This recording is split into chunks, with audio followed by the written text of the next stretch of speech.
കുരുക്ക് മുകളിലേക്കാണോ എന്നാണ് ചോദ്യം. സ്മൃതി, ഇപ്പോൾ ജയിലിൽ കിടക്കുന്നത് ആരാണെന്നറിയാമോ? 35 വർഷം ദേവസ്വം ബോർഡിൽ സർവീസുള്ള, ഇപ്പോൾ ഡെപ്യൂട്ടി കമ്മീഷണറായി സേവനമനുഷ്ഠിക്കുന്ന മുരാരി ബാബു എന്നൊരു ഉന്നത ഉദ്യോഗസ്ഥനാണ്. ഇപ്പോൾ ഉണ്ണികൃഷ്ണൻ പോറ്റി അറസ്റ്റ് ചെയ്തിരിക്കുന്നു, മുരാരി ബാബുവിനെ അറസ്റ്റ് ചെയ്തിരിക്കുന്നു. കുരുക്ക് മുകളിലേക്കാണോ? കുരുക്ക് മുകളിലേക്കാണ്. ഏറ്റവും പ്രധാനപ്പെട്ട അറസ്റ്റാണ് നടന്നിരിക്കുന്നത്. ഉണ്ണികൃഷ്ണൻ പോറ്റിക്ക് ശേഷം ദേവസ്വത്തിൽ നിന്ന്, അല്ലെങ്കിൽ ശബരിമലയിൽ അധികാരികളിൽ ഒരാൾ അറസ്റ്റിലാക്കുന്നു എന്നുള്ളിടത്താണ് ഇതിൻ്റെ പ്രാധാന്യം നിൽക്കുന്നത്. ആ അറസ്റ്റിൽ സംഭവിച്ചിരിക്കുന്നു. ആ അറസ്റ്റിൽ സംഭവിക്കുമ്പോൾ അദ്ദേഹത്തിനെതിരെ വന്നിരിക്കുന്ന ആരോപണം എന്നുള്ളത് സ്വർണ്ണപ്പാളി, ചെമ്പുപാളി എന്ന് മഹസറിൽ രേഖപ്പെടുത്തിയ ആളാണ്. മഹസറിൽ രേഖപ്പെടുത്തുക മാത്രമല്ല, ഈ വിവാദമുണ്ടായ ഘട്ടത്തിൽ മുരാരി ബാബുവിനോട് മാധ്യമങ്ങൾ ചോദിക്കുമ്പോൾ ആ പ്രതികരണമാണല്ലോ കണ്ടത്. ലോഹപ്പാളി എന്ന് എഴുതിയതിൽ തെറ്റില്ല എന്ന് അദ്ദേഹം വളരെ ശക്തമായി തന്നെ പ്രതികരിക്കുന്നു. നല്ല ആത്മവിശ്വാസത്തിലാണ് അന്നത്തെ പ്രതികരണം നടന്നിരിക്കുന്നത്. നമുക്ക് ഈ അറസ്റ്റിലേക്ക് വരികയാണെങ്കിൽ, ഇന്നലെ രാത്രി 10 മണിയോടെ മുരാരി ബാബുവിനെ പെരുന്നയിലെ വീട്ടിൽ നിന്ന് കസ്റ്റഡിയിലെടുക്കുന്നു. അതിനുശേഷം അർദ്ധരാത്രി മുഴുവൻ ചോദ്യം ചെയ്യലായിരുന്നു എന്നാണ് മനസ്സിലാക്കുന്നത്. ഇന്ന് രാവിലെ 9 മണിക്ക് അറസ്റ്റ് രേഖപ്പെടുത്തിയിട്ടുള്ളൂ. അതുവരെയും മുരാരി ബാബുവിൽ നിന്നുള്ള വിവരങ്ങൾ എടുക്കുകയായിരുന്നു അന്വേഷണ സംഘം എന്നാണ് മനസ്സിലാക്കുന്നത്. അതിൽ വളരെ പ്രധാനപ്പെട്ട വിവരങ്ങൾ തന്നെ മുരാരി ബാബുവിൽ നിന്നും അന്വേഷണ സംഘത്തിന് SITക്ക് കിട്ടിയിട്ടുണ്ട് എന്ന് തന്നെയാണ് മനസ്സിലാക്കാനാകുന്നത്. നേരത്തെ പറഞ്ഞ പോലെ 35 വർഷം എന്ന് പറയുമ്പോൾ ദേവസ്വം ബോർഡ് ഇങ്ങനെ മാറി മാറി വരുന്നു. പക്ഷേ മുരാരി ബാബു അവിടെയുണ്ട്.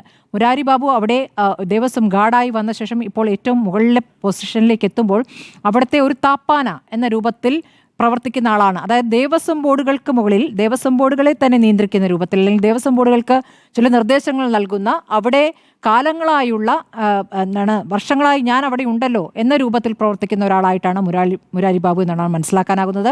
അപ്പോൾ അറസ്റ്റ് രേഖപ്പെടുത്തി കോടതിയിലേക്ക് കൊണ്ടുപോകും മുമ്പ് SIT തലവൻ ശ്രീ വെങ്കടേഷ് അവിടെ എത്തുന്നു. അല്പനേരം അവിടെ ചർച്ച നടത്തിയതിനു ശേഷമാണ് കോടതിയിലേക്ക് കൊണ്ടുപോകുന്നത്. അപ്പോൾ വളരെ പ്രധാനപ്പെട്ട വിവരങ്ങൾ അവിടെ കിട്ടുകയും SITക്ക് അകത്ത് ഒരു വലിയ ചർച്ച നടക്കുകയും ചെയ്തിട്ടുണ്ട്. മുരാരി ബാബു വളരെ പ്രധാനപ്പെട്ട ഒരു മൊഴി നൽകി എന്ന് തന്നെയാണ് ഞാൻ മനസ്സിലാക്കുന്നത്. ഇന്ന് പ്രത്യേകം ശ്രദ്ധിക്കേണ്ടത്, കോടതിയിൽ കസ്റ്റഡിയിൽ ആവശ്യപ്പെട്ടിട്ടില്ല മുരാരി ബാബുവിനെ. എന്തുകൊണ്ട് കസ്റ്റഡിയിൽ ആവശ്യപ്പെട്ടിട്ടില്ല? വേണ്ട വിവരങ്ങൾ കിട്ടിക്കഴിഞ്ഞിരിക്കുന്നു എന്നുള്ളത് തന്നെയാണ്. ആ വിവരങ്ങൾ ഇനി പോകുക കൂടുതൽ അറസ്റ്റുകളിലേക്കാണോ എന്നാണ് നമുക്കറിയേണ്ടത്. SIT വളരെ ശ്രദ്ധിച്ച് വളരെ വേഗത്തിൽ കാര്യങ്ങൾ നടത്തുന്നു എന്നുള്ള കാര്യത്തിൽ ഒരു സംശയവുമില്ല. അപ്പോൾ ആ കൂടിയാലോചനയിൽ ചില കാര്യങ്ങൾ വന്നിട്ടുണ്ട് എന്ന് തന്നെയാണ് ഞാൻ മനസ്സിലാക്കുന്നത്.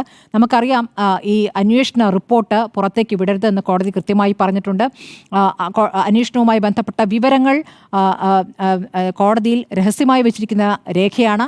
ആ രേഖയിൽ പറഞ്ഞതിൻ്റെ അടിസ്ഥാനത്തിൽ തന്നെയാണ് കഴിഞ്ഞ ദിവസം ഹൈക്കോടതിയിൽ നിന്നും 2019 നടന്ന സംഭവങ്ങൾക്ക് ഇപ്പോഴത്തെ ദേവസ്വം ബോർഡ് 2019 കാര്യങ്ങൾ അറിഞ്ഞിട്ടും ഇപ്പോഴത്തെ ദേവസ്വം ബോർഡ് എന്തിനെ തന്ത്രിയെ ഏൽപ്പിച്ചു എന്നുള്ള ചോദ്യം കോടതിയിൽ നിന്ന് ചോദിക്കുന്നത്.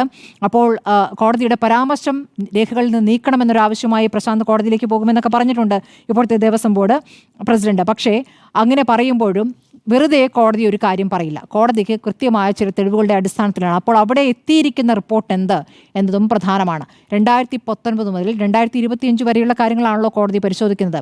അവിടെ നടന്ന കാര്യങ്ങളിലേക്കാണ് പോകേണ്ടത്. ഇപ്പോൾ നമുക്ക് പ്രതിപ്പട്ടികയിൽ ദേവസ്വം ബോർഡിലെ ചില ഉദ്യോഗസ്ഥരും വിരമിച്ച ചില ഉദ്യോഗസ്ഥരൊക്കെ ഉണ്ടല്ലോ. അവരൊക്കെ തന്നെയും മുരാരി ബാബു പറഞ്ഞത് പ്രകാരം പ്രവർത്തിച്ചു എന്നതാണ് അവർക്കെതിരെ വന്നിരിക്കുന്ന വിവരങ്ങൾ. അപ്പോൾ അതിനു മുകളിൽ മുരാരി ബാബുവിനെ നിയന്ത്രിക്കുന്ന ഒരാളുണ്ടോ? മുരാരി ബാബുവിന് നിർദ്ദേശങ്ങൾ നൽകുന്ന ആളുണ്ടോ? അതാണ് അറിയേണ്ടത്. അങ്ങനെ ഒരാളുണ്ട് എന്ന് തന്നെയാണ് മനസ്സിലാക്കുന്നത്. അടുത്തത് അയാളിലേക്കാണ് പോവുക. അപ്പോൾ ഈ സ്വർണ്ണപ്പാളി ഇപ്പോഴും സ്വർണം സംബന്ധിച്ച വിവരം SIT കിട്ടിയിട്ടില്ല കേട്ടോ. ഈ കൊണ്ടുപോയ ഒറിജിനൽ സ്വർണം സംബന്ധിച്ച് ഇപ്പോഴും SIT ഇരുട്ടിൽ തപ്പുകയാണ്. ആ സ്വർണം ഉരുക്കിയോ വിറ്റോ അതൊക്കെ അറിയേണ്ടതുണ്ട്. ഈ പറയുന്ന ഈ പോറ്റിയെ കാണാൻ ഈ ദേവസ്വം ബോർഡിലെ പല ഉദ്യോഗസ്ഥരും അദ്ദേഹത്തിൻ്റെ വീട്ടിലേക്ക് പോകാറുണ്ടായിരുന്നു. വീടിനടുത്തുള്ള നക്ഷത്ര ഹോട്ടലിൽ വെച്ച് പല കൂടിയാലോചനകളും നടന്നിട്ടുണ്ട് എന്നടക്കമുള്ള വിവരങ്ങൾ ഇപ്പോൾ പുറത്തു വരുന്നുണ്ട്. മുമ്പുണ്ടായിരുന്ന പല മേൽശാന്തിമാരും ഇടയ്ക്കിടയ്ക്ക് വിദേശയാത്രകൾ നടത്തിയിരുന്നു. വിദേശയാത്രയ്ക്കൊക്കെ ഇവരെയൊക്കെ ക്ഷണിക്കുകയൊക്കെ ചെയ്യും. അതിനെ അസ്വാഭാവികമായി കാണാൻ പറ്റില്ല. പക്ഷേ ഇടയ്ക്കിടെയുള്ള യാത്രകളും അതിനുശേഷം സ്വർണ്ണമണിഞ്ഞുള്ള തിരിച്ചു വരലും അടക്കമുള്ള കാര്യങ്ങളുണ്ട് എന്നൊക്കെ പറയുന്നു. ഇതിലേക്കൊക്കെ അന്വേഷണം പോകേണ്ടതുണ്ട്. അപ്പോൾ ആരാണ് ഈ താപ്പാനയ്ക്കും മുകളിലുള്ള താപ്പാന? മുരാരി ബാബുവിന് നിർദ്ദേശം നൽകുന്ന ആരാണ്?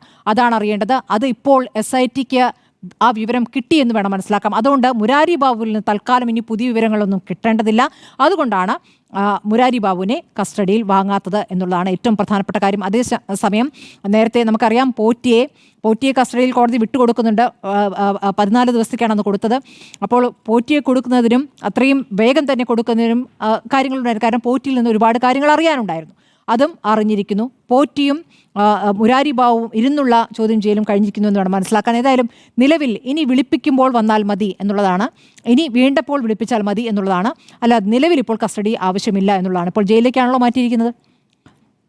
അപ്പോൾ മുരാരി ബാബു പ്രധാനപ്പെട്ട അറസ്റ്റാണ്. ഇനി അതിലും പ്രധാനപ്പെട്ട അറസ്റ്റിലേക്ക് നീങ്ങുന്നു. അതിലുള്ള തെളിവുകൾ അന്വേഷണ സംഘത്തിന് കിട്ടിയെന്ന് തന്നെയാണ് എനിക്ക് മനസ്സിലാക്കാൻ കഴിഞ്ഞിരിക്കുന്നത്. ഏതായാലും കോടതിയിൽ കൊടുത്ത റിപ്പോർട്ട് നമുക്കിപ്പോൾ അറിയാൻ കഴിയില്ല. അടുത്ത അറസ്റ്റ് വരുമ്പോഴേ നമുക്കറിയാൻ കഴിയൂ ആ അറസ്റ്റ് ഒരു രാഷ്ട്രീയ ബന്ധമുള്ള ആളിലേക്കാണോ എത്തുക എന്നതാണ് ഏറ്റവും പ്രധാനം. അങ്ങനെയെങ്കിൽ അന്നത്തെ സർക്കാരിനെ കൂടി 2019 ഇപ്പോഴും ഇടതു സർക്കാർ തന്നെ അന്ന് സർക്കാരിൻ്റെ ഭാഗമായി അല്ലെങ്കിൽ പാർട്ടിയുടെ ഭാഗമായി നിൽക്കുന്നവർ തന്നെ പ്രതിക്കൂട്ടിലാകുമോ എന്നുള്ളതാണ് പ്രധാനപ്പെട്ട ചോദ്യം.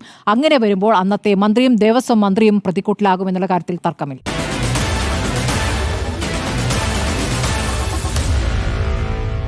Meet the editors.